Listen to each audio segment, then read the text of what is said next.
Sensei! Ninja! You can stick I in front of anything these days. iPod, iPad, iCarly, iRobot, iDoctor, I have a dream. It's become shorthand for modern, or so the marketing department would wish us to believe. So what happens when you stick it in front of Ninja? What's the worst that could happen? Well, you'd end up with an underappreciated 3D platformer that saw a multi-platform release and featured the vocal talent of Billy Stimpy West. Really, that's about the best that could happen. The game opens with swordplay, a dead monster, something called a rage stone, and the decapitation of your master. You're dead. Your grasp of the obvious astounds. It wasn't my fault. What was that thing? That was a rage stone. See, you kind of got caught up in the moment, expressing your boundless rage, and he was the only thing left breathing, though not for long. Now he's a ghost, and he's here to Ben Kenobi you through the game, giving you mission objectives and narrating the early levels. And you're here to kill things, because you're a ninja, and you kill things.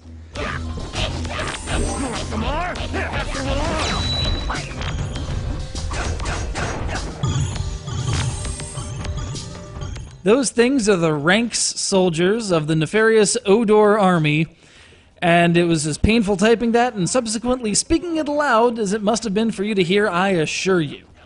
They're evil guys, and you have a sword, and you reduce them to interesting shapes and slices as you slash, jump, double jump, helicopter, wall climb, wall jump, wall run, chain jump, half pipe, pipe grind, chain grind, and monkey ball your way through stage after stage of the bastards.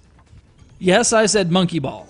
For whatever reason, the first section of the game is rather fixated on your reassembling a giant robot with which to punch the bejesus out of a mechanical menace that rises from the deep and kind of looks like a lawn gnome gone evil.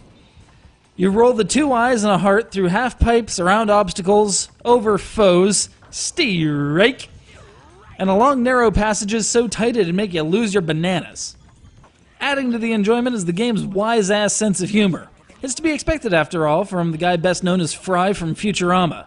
Ninja's got a mouth on him, especially in combat, where he repeatedly asks foes to taste his steel, which is never a good idea. It's boundless Ben Stiller-type rage, which isn't often well verbalized, but is still very well acted.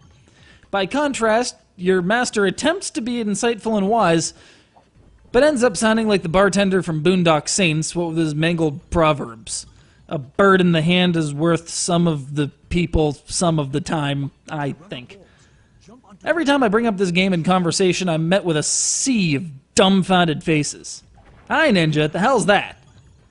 And it's a shame because the platforming action, the varied gameplay, the pure fun of it all, it's like Banjo-Kazooie, but with less collecting and more violence.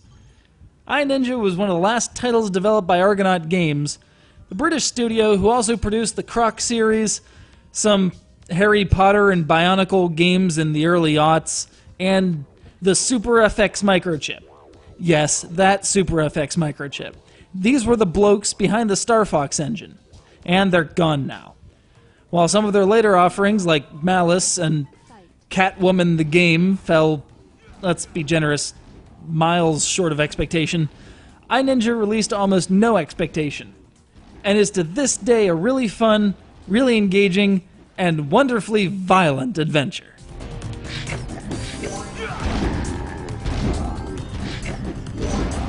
KO.